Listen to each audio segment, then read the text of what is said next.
Interesting বিষয় নিয়ে আজকে আপনাদের সাথে কথা বলছি, সেটা হচ্ছে আপনি স্মোকিং বা ড্রিঙ্কিংকে কিভাবে কুইট করবেন। দেখুন, আগে বিষয়টাকে বুঝে নিই। আমরা যে কোনো ব্যাড হ্যাবিটস বা যে কোনো গুড হ্যাবিটস আমরা আমাদের জীবনে কিভাবে লাগু করি এবং সেটা আমাদের অভ্যাসে কিভাবে পরিণত হয়ে যায়, দুটো কারণে। এক হচ্ছে পেন, দুই হচ্ছে প্লেজার।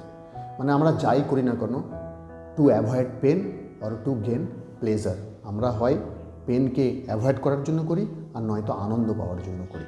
ঠিক সেই রকম স্মোকিং বা ড্রিঙ্কিং আমরা যখনই যাই করেছি না কেন বা যেটাই আমাদের অভ্যাসে পরিণত হোক না কেন, সেটা আমরা দুটো কারণে করেছি।